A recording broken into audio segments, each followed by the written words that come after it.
জাকাতের সাথে আরেকটা কথা আমার একজন মাননীয় সংসদ সদস্য বলে গেলেন, রিবা বা সুদের কথা।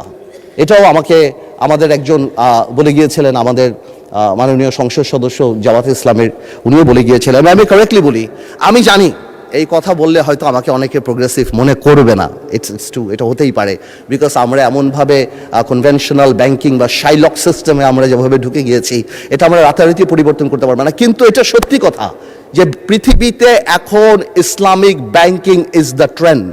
আপনি ইংল্যান্ডে যান, এটা সত্যি কথা, আপনি ইংল্যান্ডে যান, আপনি Al Rajhi bank, Maybank, Ahli bank, Gatehouse, Islamic bank of Malaysia, এবং মাননীয় প্রধানমন্ত্রী যখন মালয়েশিয়াতে ছিল সেখানেও আমি বিবিসি একটা নিউজ দেখেছি about Islamic economy and Islamic শিল্প।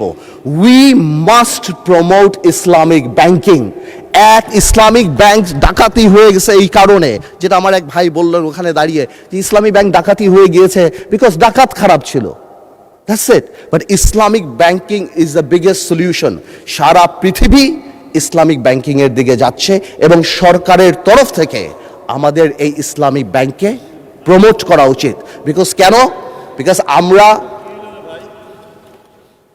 আমরা ডিভাইন ব্লেসিংয়ে বিশ্বাস করি।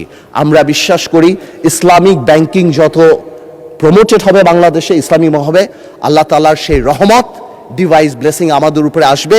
এবং ইনশাল্লাহ আমার এক ভাই বলেছিলেন বেশ কিছুদিন আগে, আমি নাম বলবো না, উনি বলেছিলেন যে আমরা সিঙ্গাপুর বা কোরিয়া বা সোল হতে হবে। আপনারা যদি সুইসাইড রেট দেখেন তাহলে আপনারা অবাক হয়ে যাবেন যে পৃথিবীর সেকেন্ড আর থার্ড সুইসাইড রেট সবচেয়ে বেশি হলো কোরিয়াতে। সো আমরা ডেভেলপমেন্টের সাথে শান্তি চাই, আমরা ডেভেলপমেন্টের সাথে ডিভাইন ব্লেসিং চাই, আমরা ডেভেলপমেন্টের সাথে আল্লাহ তাআলার রহমত চাই, যাতে আমরা শান্তিতে থাকতে পারি বাংলাদেশে।